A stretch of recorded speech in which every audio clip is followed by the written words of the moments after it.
Hi folks, I've got an R script posted on the class website called bootstrap_var.r. This is a walkthrough of the homework problem where I ask you to use the technique of bootstrap resampling to calculate the value at risk 4 weeks ahead of a few combinations of financial portfolios. So go ahead and download the script and follow along if you want. Let's jump right in here. So there's a few preliminaries. We obviously need a couple libraries, some familiar ones here, Mosaic and fimport. Fimport being the one that allows R to interface with Yahoo Finance data.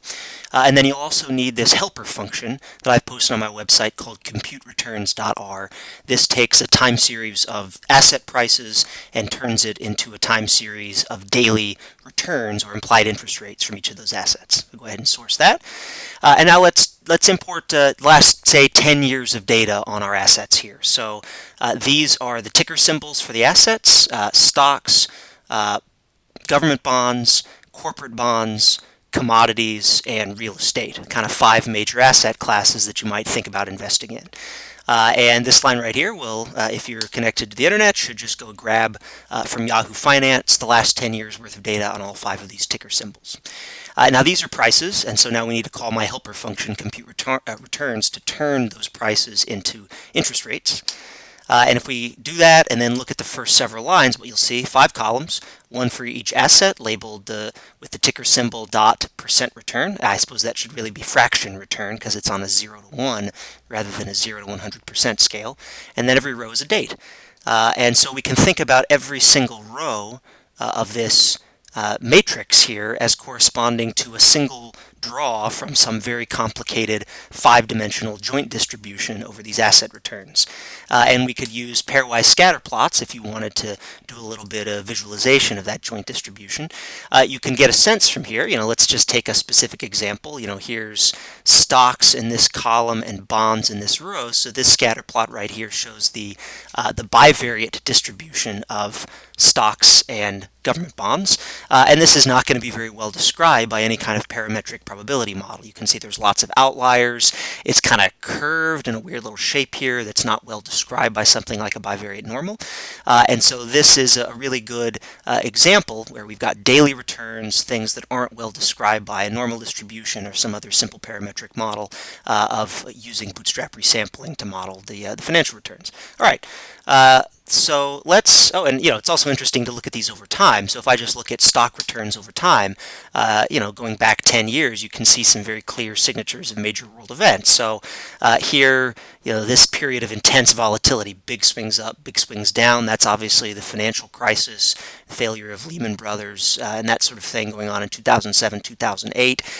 These blips here of other periods of increased volatility probably have to do with the EU debt crisis, Greece and Portugal and all that was going on back in 2010 and 2011.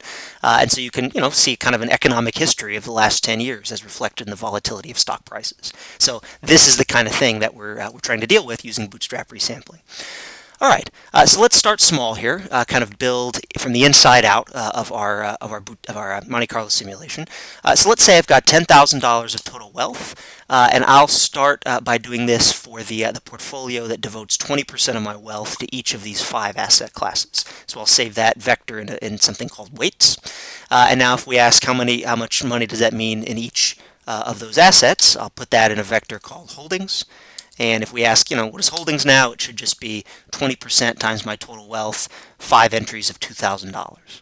Okay, now let's imagine simulating a single day using bootstrap resampling. And so on the right-hand side of this statement on line 29, we are resampling from the matrix of past returns. So let's recall what this myReturns matrix looks like. Again, we looked at the first 6 lines before. Every row is a single day's worth of returns, a single draw from the empirical joint distribution of these 5 assets. And the idea is that the correlation structure, which we find difficult to describe using parametric models, is still baked into this empirical distribution. So let's draw one set of returns. And which one did we get? For this particular draw, we happen to have gotten a return pretty recently in the past, October 6th of 2015. And on that day, it looked like, these 3 assets were up and those 2 were down. All right, so if that was the return we saw today, we update our holdings. And after doing so, we have now this amount of money in each of these assets. Gained a little bit of money in these three and lost a little bit of money in these two. Okay, so let's start over here and imagine going out 4 trading weeks. 5 days a week means 20 trading days into the future. So let's reset my total wealth variable, my horizon, my weights, and my holdings. And just so, for a little bit of extra visualization here, I'm going to put in a wealth tracker that's going to show wealth growing or declining over time, hopefully growing. And now let's have a for loop that loops from 1 up to our horizon variable, which in this case is 20. So let's source all of that, and that one for loop doesn't take very long, and it turns out at the end of 20 trading days, looks like we lost a little bit of money. It's a short-term portfolio, so you can't expect to gain every period of 4 weeks. And here was what things looked like over time.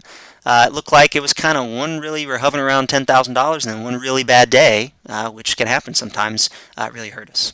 Okay, and so that kind of big move is the thing that's built into the joint distribution, but would be really hard to describe using simple parametric models. All right, so now I'm going to let this thing run in the background. This is our Monte Carlo simulation where we repeat that exact process many thousands of times. So this takes a few seconds to run.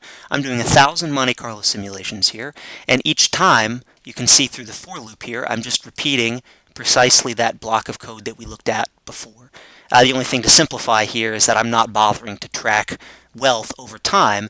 It's just every pass through the for loop you can see I'm returning total wealth at the end. So at the end I'm going to have 1,000 different simulations of wealth after 4 weeks of investing and not rebalancing this portfolio.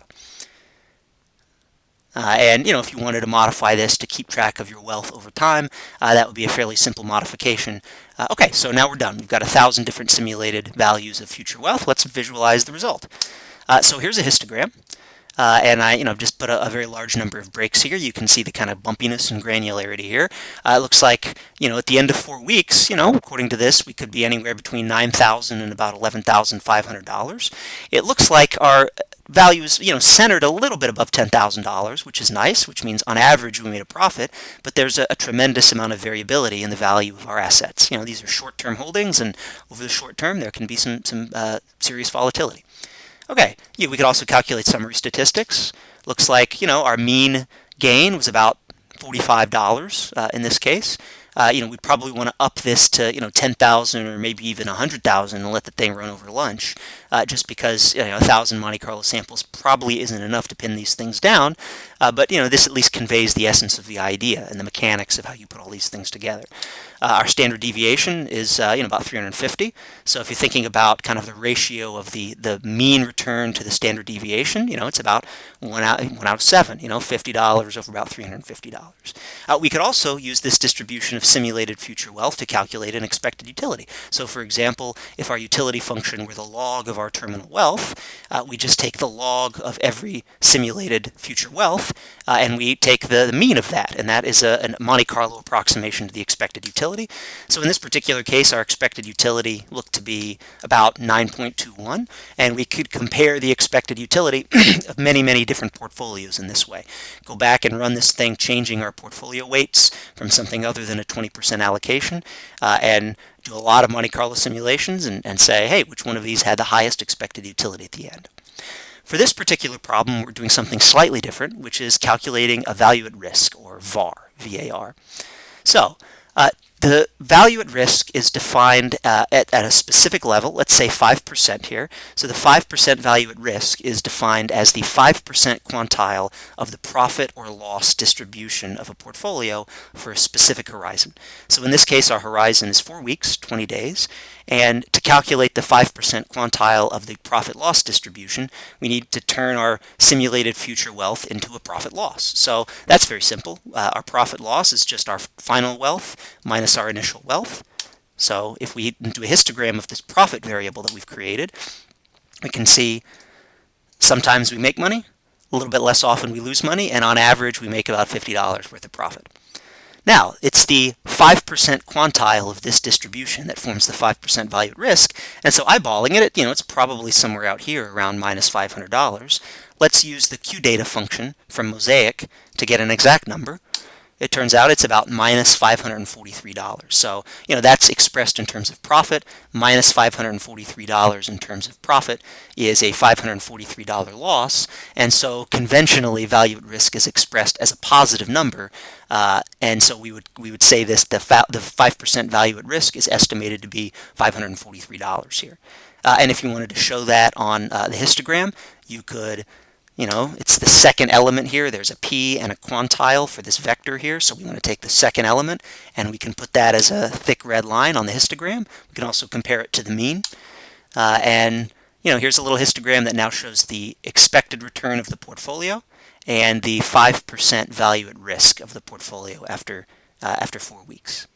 So this should convey the mechanics of how to simulate the future value of your portfolio using bootstrap resampling, turn that into a profit-loss distribution, and use the quantile of that distribution in order to calculate a 5% value at risk.